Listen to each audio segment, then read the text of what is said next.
Hello and welcome. My name is Lisa Peterson, and I am here with Come On Let's Sing and Washington County CHIP program is sponsoring and paying for this presentation today. It's one in a series of 12, so check back and see if you would like to visit the other 11 videos. And they're all focused on giving you music tools and empowering you and giving you confidence to use music in your caregiving because it can help you and the person that you care for to have a better day, feel more connected, feel a little bit more ease and joy during your caregiving routines.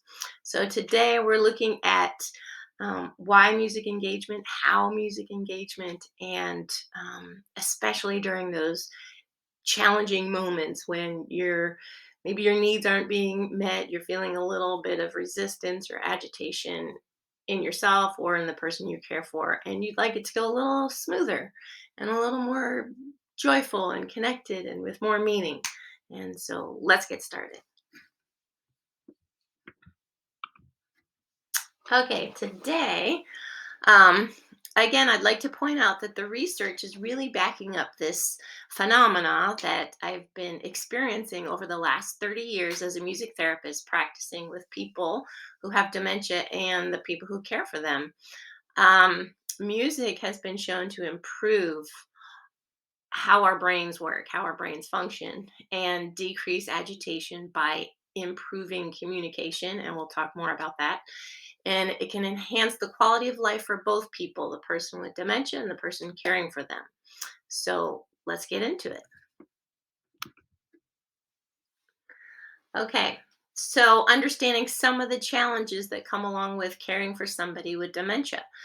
So, some of the areas that come up a lot with the people I work with and in the research is there's anxiety on both sides, some agitation, depression, and a depressed mood. So, music can help with all those things. The research shows that something as simple as humming a tune during or before a shower can really help reduce the agitation. So that's one of the number one challenge areas that I hear about in the trainings that I do is when people are doing bathroom cleanup, showering, changing clothes, going to the bathroom, those sorts of things. There can be flares of agitation and possibly aggression because the person with dementia has some confusion, some fear, some feelings of vulnerability, and they're jumping into that fight, flight, I'm in danger. So, in order to calm those fears and to actually bring about feelings of bonding, feelings of trust, feelings of connection, and pleasure and joy, um, you want to be stimulating those natural feel good chemicals in the brain by singing. The one of the quickest ways to engage the whole brain and to release these feel good chemicals in the brain is through shared music making, music engagement, musicking, humming, singing, moving. It stimulates the vagus nerve, it releases these chemicals. It's fast, it's quick, it's easy, it's natural. It's one of those things that we were inborn with, and through culture, uh, sometimes we start to believe that we can't sing, and singing is one of the ways that our bodies have been designed to take care of itself and to connect with others. So I'm going to keep talking about it because it bears repeating because it is so powerful when it's used. Okay, let's see. So I'm going to go over another three areas um, of challenges. So what I'd like for you to do is start thinking about what are the areas in my caregiving that bring about the biggest, most feeling insurmountable challenges in my day. Is it the waking up? Is it getting out of bed? Is it when you greet the person you care for the first time? Is it when you're parting? Is it before meal times? Is it how do you keep your your loved one occupied while you're doing all the things. You're cleaning, you're cooking, you're taking care of bills, and maybe they're bored and they need something to do. Um, Bathing, showering, all these things. So start making mental notes, and then I encourage you to write it down. Make it really concrete. What are your challenges? So it comes out of this big overwhelm picture to something really concrete that we can pair a music engagement, musicking intervention with, or activity. So you can really pinpoint, like, at 10 a.m. when we're doing this, I feel this, and we butt heads a little bit. And I'd like that to run smoother. I'd like to feel joy and connection with this relationship at that time. How can we use music? So, okay, let me read from the slide. Managing difficult behaviors such as agitation and aggression. And I have a lot to say about that. Communication oftentimes is compromised with somebody who has dementia because they're not able to process the words or express the words that we need for a feeling of complete communication. The good news is, that's the bad news. The good news is, um, there's a model of communication that observes that a large part of our communication is outside of the word zone. So it's the tone of voice, it's our body language, it's the way that we present ourselves, it's the feeling behind the word. Um, so in terms of music, you can use communicate you can think about communication through a musical lens. Am I attuning to this person? Am I attuning to myself? Am I noticing what their face is saying? Am I noticing what their body's saying? Am I presenting myself in a really open, friendly way through my voice, the pacing of my voice, through my body? So we can actually communicate in ways that are really effective and positive through music. And the research says when there is a underlying cradle almost of a music connection, then it helps the brain to work better and to elicit those procedural memories, those memories that we had um, from our early life. How do you put on your shoes? Like, these are things that we learned and we forgot, and it's in there somewhere. And we have better access to those memories when there's a music component to the relationship, to the moment of relating to somebody else. So you could bring that about by just humming. Just one note. Doesn't have to be a song. You don't have to go to music school to be able to do this. This is something that you were born with. It's an innate strength and skill of our systems. Um, so, finding ways to maintain a sense of connection and communication. Again, this is what I'm talking about. Music can really bypass that part of the brain that is not understanding the words, but music engages the whole brain, so it allows all the other areas of understanding to come into play when you have music connecting you. So, and coping with the emotional stress of caregiving. So, caregiving can be very physically and emotionally taxing.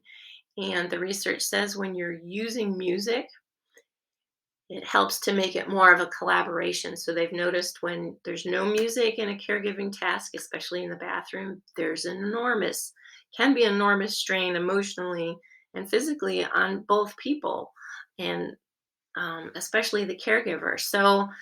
So how do you balance that and make it more of a collaboration, more like fun? You put on your favorite song that both of you enjoy, and you start engaging with the music. You plug your brain into a music experience with somebody, and it can change from aggression, agitation to a place of joy, connection, and meaning that quickly. Um, so music has the potential to be a real powerful, effective assistant to you in all your caregiving tasks.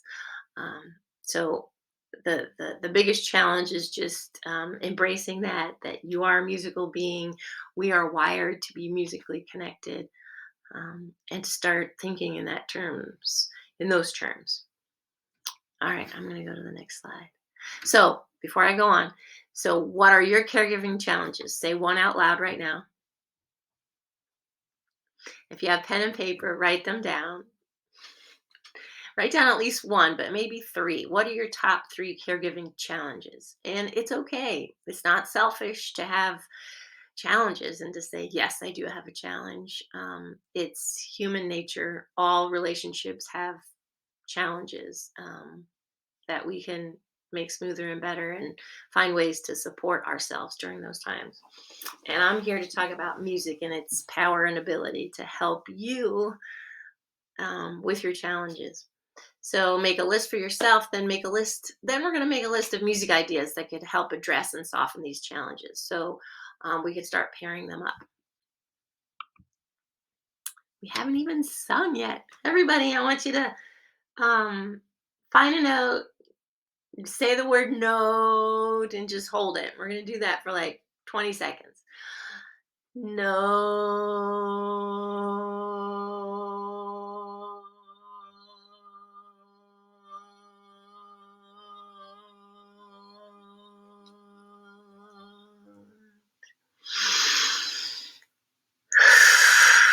Notice just those 20 seconds how that affects you.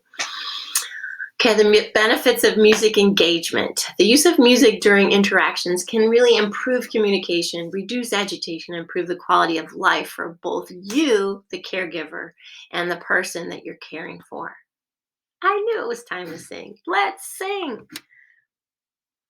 Okay, so I've put together a collection of 101 songs that are timeless and familiar through a lot of research to find out what would be familiar to somebody in their 20s all the way to their 90s and hundreds and beyond. Um, and this is one of those songs. This is culturally embedded into our brains, our shared unconscious. It's played at baseball games. It's been in movies. It's on the radio. It's been on TV programs. It's I don't know, ubiquitous. It's everywhere. So I'm going to grab my accordion, but you don't need an instrument at all. So I think I'll go through it with my instrument first. Another thing that you can do, in addition to being musical, allowing your body, your voice, your face to engage in a musical relationship, is some reminiscing. So on all these songs that I'm sharing, there's a little bit of fun facts here. So this song is sung during the seventh inning stretch. So if you've ever been to the Hops game here in Hillsboro, Oregon, that's where I am right now. You'll hear this song in the seventh inning stretch at the Hops game, and that's really fun. And here's some of the popular singing artists that have sung this song. Maybe you recognize some of them. Tiny Tim, the Ink Spots, Andrews Sisters, Frank Sinatra, Gene Kelly. So reminiscing is also a great thing, musicking thing to do. That helps to relieve tension, build connection of meaning and joy. All right, I'm going to play the accordion and sing. And then I really like for us to think about all the ways you can music using this song. Take me out to the ball game. Take me out to the crowd. Buy me some peanuts and cracker jack. I don't care if I never get back. So it's root toot toot for the home team. They don't win, it's a shame. Oh, it's 1, 2, 3 strikes, you're out at the old ball game. Excellent. I hope a few of you were singing with me. Secondly, so singing is it's easy. When you start to think of sharing a music engagement with somebody, creating a musical bond, a musical bridge between two people's nervous systems and brains, and just space. Singing comes to mind right away, so it's an easy answer. Humming, humming, that's even more accessible. So some people say, I can't sing, I'm embarrassed. And over time, I hope that feeling will lessen. I think in our culture, we've really um, set up high. Those people have these amazing voices that can fill up a stadium for people to come hear them sing. That's not the kind of singing I'm talking about. The kind of singing I'm talking about is using singing with the intention of a helpful tool for our own bodies to regulate our own nervous system, to calm us when we feel stressed, and a way to connect with somebody else and help to regulate your moods together. Um, your sense of we're on the same team, we are bonded, we're safe together. That's the kind of singing I'm talking about. So, humming here is a way, and actually, humming has been shown to really, um, humming and singing, but humming, there's a whole book about humming. Oh, what's his name? Jonathan Goldman wrote a book about humming, and it's a doable read in a couple of days, and you get a really good sense of how it's good for your all your systems, your digestive system, your respiratory system, your nervous system, your cranial, uh, sacral flow, and all those things. Um, so, if you have time for a little read, I highly suggest that book. So, humming, let's try. Let's try. I'll kind of give us a little pitch, but if you want to close your eyes to hum, sometimes you can, to hear it even more strongly, these little flaps on the ears, push them in, close your eyes, and then you can really feel the vibration and the sound of your voice in your head, in your skull, that way. All right, here we go.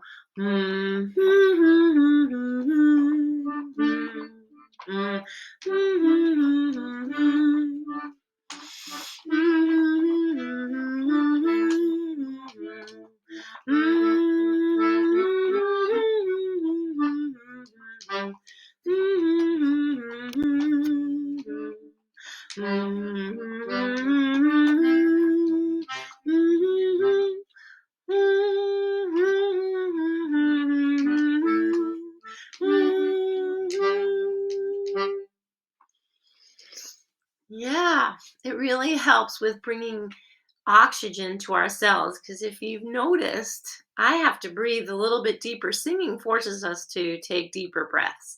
And deeper breaths means more oxygenation to the cells, which means our brains are working better, our cells are working better.